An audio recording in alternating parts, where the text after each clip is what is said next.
Welcome to my podcast, Crime and Mystery. My name is Wee, and every week I'll be posting a podcast about true crime or mystery stories that fascinates me. Hope you guys like it. Today we're gonna look at the murder case of a public prosecutor, Kevin MORAIS. Before I start, I would like to state that all the information presented here is available on the internet. I just gathered them together and put them in a podcast form. I do not mean to hurt or harm anyone, and this podcast is for educational purposes only. So let's start. Kevin MORAIS was born on the 22nd March 1960 in Ipoh, Perak. Ipoh Perak is a state in the northern side of Malaysia. He attended high school at SMK Anderson, and after graduating, he went on to study law. He completed his law degree, and Kevin was called to the bar in the 1980s. To be a lawyer, you have to do a law degree, which is for 3 years, then you have to take your bar exams. Kevin went on to become a magistrate in 1985. However, he later joined the Attorney General Chambers as a deputy public prosecutor.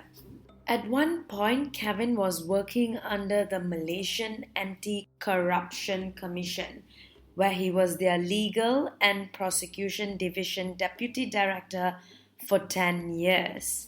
In July 2015, Kevin returned to the Attorney General's chamber as the Appellate and Trial Division Deputy Head. So it was the 4th of September 2015. It was a normal Friday morning. Kevin was on his usual routine. He got up early for work. The workplace was located in Putrajaya. He was seen leaving for work around 7 a.m. in the morning from his home, the Menara 1 condo, which was located at Jalan Duta Mas. As a deputy public prosecutor, in short DPP, Kevin was given a government-appointed car, a Proton Perdana. Kevin was driving that government-appointed car in the morning when he left for work. Later that day, one of Kevin's friends tried calling him, but Kevin missed the call. At this point, nothing was really suspicious. Kevin had an important job. He was a busy man. So missing a couple of calls was not something strange. So his friend just left it. The friend then tried calling him again around 3 p.m. However, there was still no answer. This is when the friend tried calling Kevin's office. This was when the friend found out that Kevin had not shown up for work that day. The secretary that informed Kevin's friend also informed that she had no idea where was Kevin's whereabouts. The friend had a bad feeling about this, because Kevin is not the type that would miss his work, especially without, informing anyone prior. Kevin MORAIS was known for his discipline and dedication.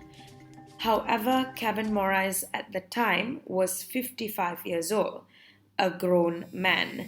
So the friend decided to give it a day, hoping Kevin would get back to him. Hoping, Kevin just had an emergency. The next day, 5th September 2015, approximately 2 hours from Kevin's house, the Hutan Melintang police station started receiving multiple reports and calls from the local around the area. They were all calling in to report that they had found a burning car. A car was found burning near an oil palm plantation in Kampung Sungai Sama, Hutan Melintang. Inspector Muhammad Nizam Ahmad was the first one to go to the scene. He arrived at the plantation around 12:50 p.m. The inspector said he could find the car as soon as he entered the plantation. Upon police examination, the burned car was believed to be a Proton Perdana, which was the same car that Kevin was last seen driving. However, at this point, I believe that the police had no clue about Kevin MORAIS' disappearance because there was no report filed yet. The burned car's engine and chassis numbers were also believed to have been destroyed. Still on the same day, Kevin MORAIS' friend, who tried contacting him a day earlier, found it to be odd that he has still yet to get hold of Kevin. It has been 24 hours, and Kevin was nowhere to be found or heard. The last time people saw him was when he left for work. His friend, with a sinking feeling, informed Kevin's brother about this incident. After unsuccessfully trying to get in touch with Kevin multiple times, his brother Richard MORAIS lodged a missing persons report at the Jinjang police station, Kuala Lumpur, that evening. 3 days went by and Kevin was still nowhere to be found. This case has gotten a lot of attention at that time, and the police were under a lot of pressure because a DPP has gone missing. Kevin was not just a random guy, he was an elite government servant. On the 8th of September 2015, the police set up a special task force to investigate Kevin's disappearance. Kevin's case was still being looked at as a missing persons case at this point. This was because, according to the Deputy Inspector General, Kevin's family have not gotten a ransom demand or any threatening calls, and frankly, the police had no reason to look at it differently. The police, however, reassured that they would investigate this case from all angles and treat it as an important case. The DIG also states that the police will be looking for Kevin's usual route to help with investigation. The police went back to his usual routes, collecting CCTV footage in hopes that they would be able to spot Kevin's car and maybe get a lead. The police was hoping that they would get his last seen footage to help with the investigation. 9th September 2015. The very next day, the Inspector General went on to make a statement that they now have evidence to believe that Kevin MORAIS was abducted, and this was now no longer just a missing persons case. The police did a good job here, I believe, but they also got really lucky. The police got a break from CCTV footage taken along Jalan Duta Mas. The footage suggests that Kevin's car was blocked by another car and the DPP was pulled out and kidnapped on plain sight. The footage also shows that initially Kevin's car was being trailed by a Mitsubishi Triton, a four-wheel drive, which then rammed into the back of Kevin's car. Kevin then was pulled out from his car and the suspects drove off with both cars. This showed police that this crime was committed by more than just one person. There was a group working on this. But why? This whole thing happened so fast that people did not even realize that a man was being kidnapped. This happened on one of the busiest roads in Kuala Lumpur. This is not just like a quiet alley or so. A few days went by. The police, with the lead they got from the CCTV footage combined with other evidence, arrested 7 people. These 7 people were from Penang, Rawang and Klang Valley. They were all not from one area. On the 15th of September, 7 days after the CCTV break, 2 weeks of investigation, and after several arrests, one of them led police to a swamp along Jalan Subang 3, claiming that Kevin's body was in the swamp. Police got to the scene early, around 6 a.m. on a Wednesday. It was not a very big swamp, but it was quite remote. According to the suspect, Kevin's body was in a oil drum that had been thrown into the swamp. Police had called up divers, in efforts to retrieve the oil drum. Unfortunately, the suspect was not lying. The divers did find an oil drum upon searching, and the police chief later made a statement stating that the police and the divers at the scene found a barrel submerged inside the swamp. When they broke into the barrel, they found human remains which was stuffed into a gunny sack. Police later, upon testing DNA, confirmed that the remains belonged to Kevin MORAIS. They also seized 3 cars, including a Mitsubishi Triton, which was believed to be the car that was seen blocking Kevin's car. Cash RM 17,000 found in Penang, and cash RM 15,000 found in Klang Valley. Police also found receipts for the purchase of cement and gravel from a hardware shop near where Kevin's body was found.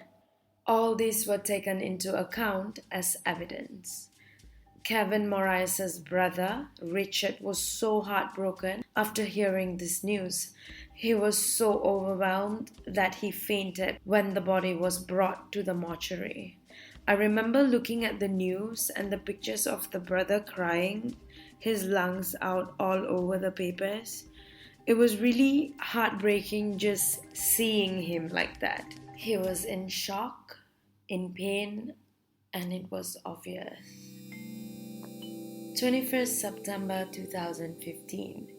1 week goes by. The police put out a nationwide search looking for 2 men to facilitate with the investigation. The 2 men were Vishwanath Murugaya and Dineshwaran Raman. Both of them were from the northern state Kedah. Their pictures were all over the news and were distributed nationwide. In the next week, the police went on to arrest 8 men, including an army doctor. 8 men were being charged for the murder of Kevin MORAIS.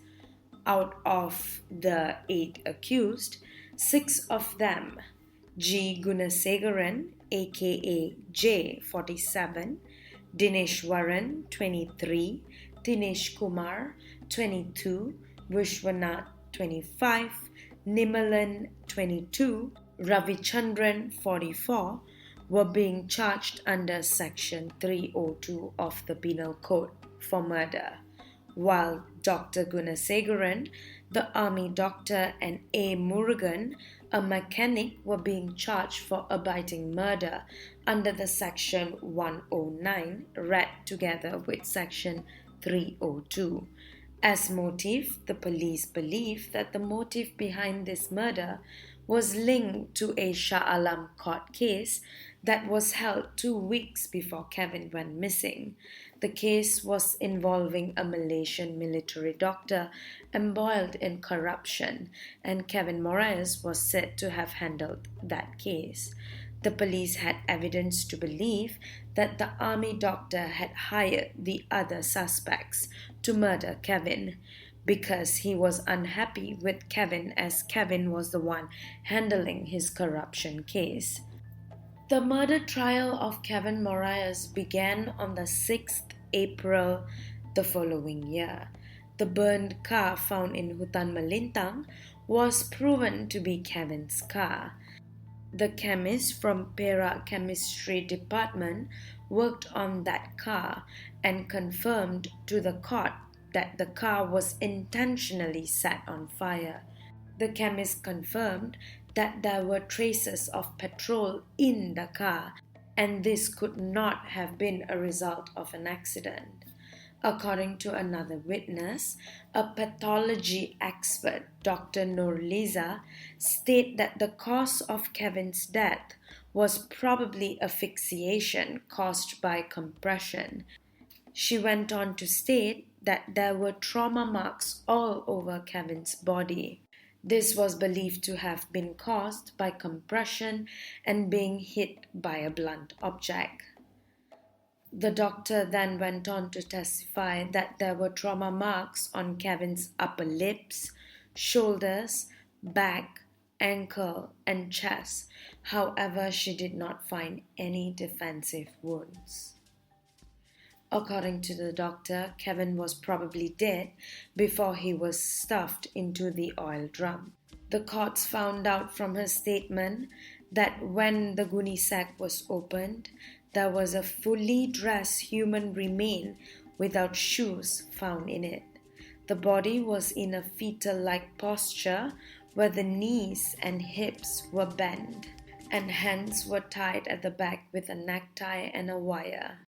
Kevin suffered injuries that caused blood clot.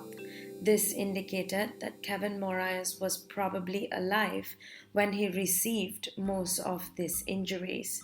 The doctor also went on to clarify that this could not and could never be self-inflicted injuries. Other evidence that the police brought forward was a black t-shirt. This t-shirt was taken when the police raided the suspect. The t-shirt was said to have been taken from a workshop where Kevin was said to be brought to, beaten, and murdered at. The Malaysian Chemistry Department DNA analyst Noor Aidora states that she found mixed DNA profile from the black t-shirt. The DNA found on the front of the t-shirt was matched to Kevin MORAIS, and the DNA found on the armpit section of the t-shirt was then matched to S. Nimalan and Ravichandran. However, she also noted that there was another unknown DNA present in the t-shirt, but it was too small, too weak of a sample for her to be able to test it. The police then brought in their two main witnesses. Jay, one of the accused, was offered an alternative charge under Section 201 for causing the disappearance of the body. He pleaded guilty to this charge. He also was acquitted for murder in 2016. However, he later turned into prosecution witness. A. Murugan, a mechanic, was formerly known as the eighth accused, was also released after serving a 2-year sentence for the disposal of Kevin's car and its chassis number at his workshop. He too pleaded guilty for the alternative charge offered and went on to help prosecutions with their case. In court, A. Murugan went on to state that the army doctor had promised to bear all legal fees. However, the promise was not fulfilled. He went on to say that he had no choice but to plead guilty to the alternative charge offered. During cross-examination, when asked as to why the doctor would offer to bear all legal fees, Murugan states that he had no idea why. The prosecution went on to provide 70 witnesses in total, and the defense, on the other hand, provided 14 witnesses, including all the accused. According to one of the accused, S. Nimalan, he was on the phone with Jay when the accident happened. Nimalan was the one driving the four-wheel drive that hit Kevin's car. He said that Kevin made an emergency brake that led to this accident. According to Nimalan, both of them then drove to the side of the road where he got down from his car and met Kevin. However, Jay was quick to arrive at the scene with Ravi. Both of them were said to have been in a different car following the four-wheel drive. Nimalan said he thought Kevin and Jay knew each other and he was instructed to get into the car. He also made a statement to the court saying that this was not the first time they have been to Kevin's place. He said they went to Kevin's place the day before the accident, but was told by Jay that they were there to handle some other non-related debt issue. Vishwanath, another accused, said that he was with Nimalan when the accident took place.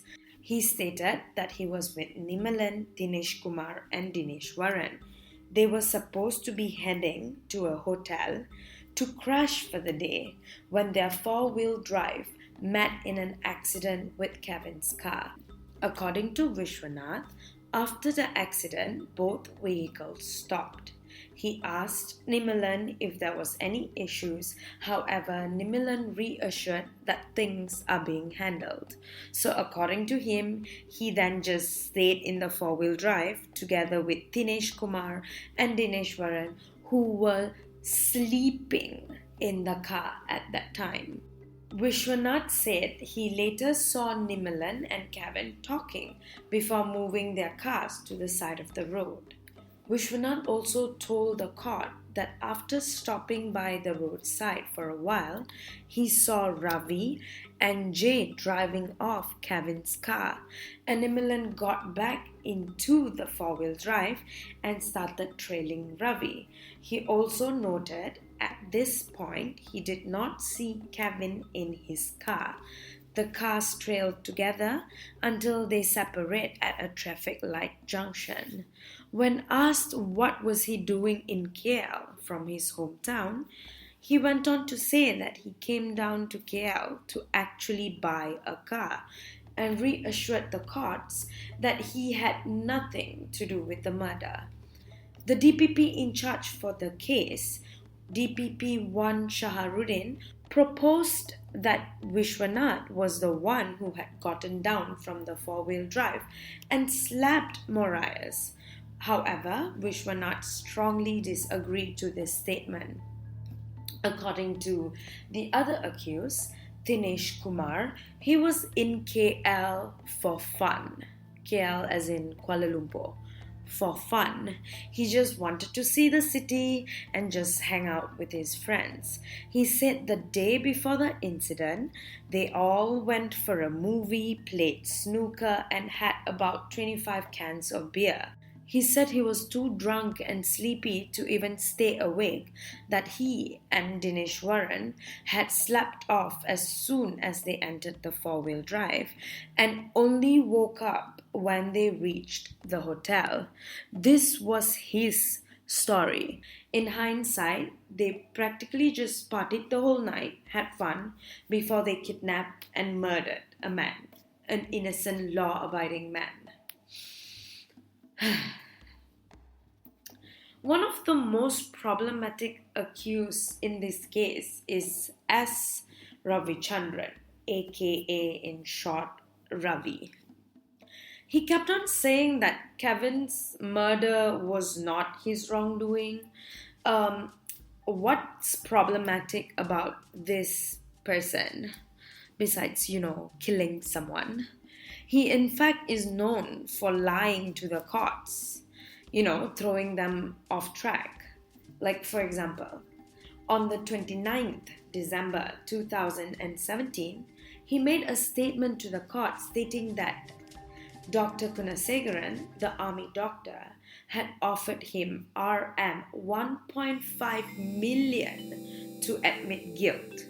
A year later, on the 26th January 2018, he went on to lodge a police report stating that Richard MORAIS, Kevin's brother, had offered him Rm 2 million to plead guilty, before going on to make another statement in February 2018, like a month after the second statement, that the former Prime Minister Najib Razak had offered him more money, around Rm 3.5 million, through a prison guard to admit guilt. What is so stupid about this that he had the guts to bring in Kevin MORAIS' grieving brother? That's just low, man. Let the man grieve. However, when asked if the doctor had offered him the money to murder Kevin, his answer was no. So just to admit guilt? That doesn't really make sense, does it? According to Ravi, he does not know what happened between Jay and Kevin. So now Ravi is blaming everything on Jay, the person who then, Jay turned into a prosecution witness. He went on to claim that he does not know anything that happened between Jay and Kevin as he drove off with Kevin's car. He states that all he wanted to do was bring Kevin's car to the workshop, to fix it. Ravi arrived at the workshop around 9:30 a.m. and Jay was said to have arrived 30 minutes later. Ravi claimed that he saw blood stains on Jay and went on to question Jay. Jay informed him that, he was in a small bike accident. Ravi also made a statement that Jay continued asking Ravi how to dispose of a car. Puzzled with Jay's questions, Ravi then hesitantly told Jay that he needed to remove the chassis and engine number. Ravi then said Jay urged him to help with the removal of those numbers from Kevin's car. Ravi claimed that Jay has also asked Ravi to get paints and cement scoops. However, Ravi said he was told that it was for building a security post near Jay's restaurant. Like, the story is getting all over from this accused, yeah? Like, just get to the point. Ravi said he found Jay's behavior to be weird and confronted the army doctor. However, Kunasekaran was very calm and casual. According to Ravi, he even asked Ravi the same question: how to dispose a car. Can't they just Google it? Like, why do you keep asking someone? These are all the statements that Ravi made. However, as mentioned above, this accused has the tendency to make statements to throw the courts off track. So, these statements were taken into account with a grain of salt. The prosecution believed that all the accused, except the doctor, gathered at the Sheikh Bistro restaurant in Petaling Jaya before moving to Jalan Duta Mas, where they waited and trailed Kevin. They believed that Kevin's car was intentionally rammed shortly after. Dinesh Kumar and Dineshwaran were believed to have had help Vishwanath in dragging Kevin into the back seat of the four-wheel drive before Ravi took the wheel and drove Kevin's car away. Dinesh and Dinesh went on to beat Kevin up until he passed out in the back seat. They then brought Kevin to the workshop that was owned by A. Murugan. Kevin was said to have been tied down, beaten, and strangled with a belt. Kevin's face was believed to be covered with a plastic. Kevin MORAIS, a public servant, a public prosecutor, was beaten, tortured, and murdered somewhere during this time before his body was dumped in an oil drum before dumping it into a swamp. They also later tried to dispose of Kevin's car, but failed as the car was not fully burned. The police and the prosecution's theory is that the army doctor had hired the others to kidnap and murder Kevin. After a very long trial, almost 5 years later, on the 10th of July 2020, the High Court sentenced the sixth accused to death by hanging for the murder of Kevin MORAIS. The lawyer of the accused, Dr. Kunasekaran, the army doctor, Sivanandan, went on to make a statement. In his statement, he said that there's no connection between his client and the other 5 accused. He argued that his client was nowhere near the murder scene and was nowhere there when the body was disposed. He also argued that there was no phone records between them during the time of the murder. But okay, this is my opinion. The only connection between these 5 random killers and Kevin MORAIS Is you, doctor, you. So, I get the prosecution. Sivanandan went on to also say that the motive given by the prosecution is ridiculous, as his client was unhappy with Kevin but never once held any grudges on the DPP that was, just doing his job. He said that his client had nothing to do with the murder and had no common intention as to the other five accused. Meanwhile, Seelan, a lawyer representing the other five accused, pointed out that there was an unknown DNA present that had not been identified on the wire and the black t shirt that was part of the evidence. He believed that, that might possibly belong to the real killer and insisted that his clients did not commit the murder. He said in his closing statement that the prosecution had failed to show where the victim was killed or who exactly killed the victim. It was mostly circumstantial evidence, according to him. The defense, however, stated that they will be appealing the decision and acknowledged that it's just part of the legal process. So that's the case's status as of now, and that's it for this case.